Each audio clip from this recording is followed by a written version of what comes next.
खुश्क साली सिर्फ ज़मीन को नहीं जलाती, ये इंसानों के दिलों को भी आजमाइश में डाल देती है। जब बारिशें रुक जाएं, खेत बंजर हो जाएं और वसाइल कम पड़ने लगें, तो असल सवाल ये नहीं रहता कि पानी या अनाज किसके पास है, बल्कि ये बन जाता है कि लोग एक दूसरे के साथ क्या सलूक करते हैं। ऐसे मुश्किल वक्त में कुछ लोग सिर्फ अपना फ़ायदा सोचते हैं, जबकि कुछ लोग सबके लिए रास्ता निकालते हैं। ये कहानी नूराबाद के एक ऐसे ही कड़े दूर की है, जहां खुश्क साली ने जिंदगी को थाम लिया था और एक बाहिम्मत लड़की मिस नूर ने हिम्मत, समझदारी और ताउन से लोगों को सिखाया कि असल ताकत इत्तेहाद में होती है। सूरज की तेज धूप से बंजर मैदान तप रहे थे। दूर दूर तक फैली जमीन पर कहीं हरियाली का निशान न था। हवा के झोंके गिर्दो गुबार उड़ा रहे थे और खुश्क साली ने नूराबाद को अपनी गिरफ्त में ले रखा था। मिस नूर ने अपनी टोपी मजबूती से थामी। उसकी आंखों में फिक्र भी थी और अज़्म भी। उसके इर्द गिर्द हर चीज प्यासी लग रही थी, जमीन, जानवर और लोग। ये सिर्फ जमीन की प्यास नहीं, मिस नूर ने आहिस्ता कहा, ये लोगों के दिलों की आजमाइश भी है।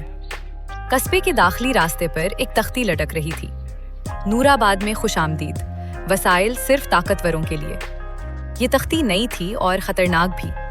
खुश्क साली के बाद कुछ लोगों ने अनाज और वसाइल जमा कर लिए थे, जबकि बाकी लोग भूख और परेशानी में मुब्तला थे। मिस नूर आगे बढ़ी। लोग घरों के दरवाजों से झांक रहे थे।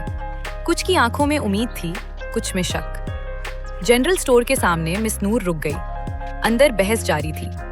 हम सबको सब कुछ नहीं दे सकते, एक किसान चलाया। अगर हमने बांटा नहीं तो पूरा कस्बा बर्बाद हो जाएगा, किसी और ने जवाब दिया। मिस नूर ने मजबूत आवाज में कहा, लड़ाई हल नहीं है, खुश्क साली का मुकाबला सिर्फ मिलकर किया जा सकता है। खामोशी छा गई। एक लड़की ने पूछा, मिस नूर, क्या आपके पास कोई हल है? मिस नूर ने सर हिलाया, है, लेकिन इसके लिए हिम्मत, ताउन और भरोसा चाहिए। दोपहर को मिस नूर अपने दोस्त वकार के साथ पुराने गोदाम के पास खड़ी थी। पूरा कस्बा बेचैन है, वकार ने कहा।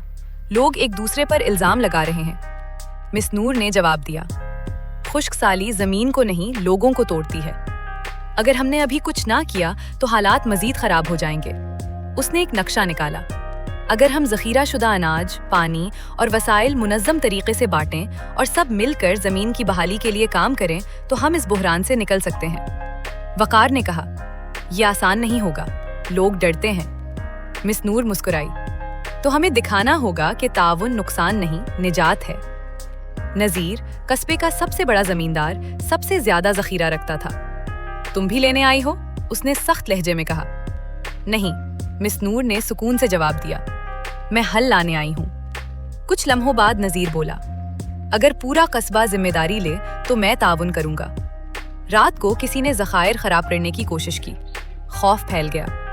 मिस नूर ने सबको जमा किया। जो हमें रोकना चाहता है वो तब्दीली से डरता है। क्या हम खौफ को जीतने देंगे? नहीं, हुजूम एक आवाज में बोला। लोग इकट्ठे हो गए। किसी ने कुएं साफ किए, किसी ने जमीन तैयार की, किसी ने अनाज बराबर बांटा। हाथों में छाले थे मगर हौसले मजबूत थे। कुछ महीनों बाद नूराबाद बदल चुका था। खुश्क साली पूरी तरह खत्म ना हुई मगर लोग मजबूत हो गए थे। फिर एक दिन बादल आए, गरज सुनाई दी और पहली बूंद जमीन पर गिरी। नूराबाद खुशी से झूम उठा। ये सिर्फ बारिश नहीं थी, ये उम्मीद, इत्तेहाद और साबित कदमी की जीत थी। नूराबाद की ये कहानी हमें याद दिलाती है कि कुदरती आफात वक्ती होती हैं, मगर इंसान के फैसले देर पा असर छोड़ते हैं। जब लोग जाती फायदे से ऊपर उठकर इज्तिमाई भलाई को चुनते हैं, तो बंजर जमीनों में भी उम्मीद उगाती है। अगर आपको ये कहानी पसंद आई हो तो वीडियो को लाइक करें, कमेंट में अपनी राय दें और चैनल को सब्सक्राइब करें। शुक्रिया।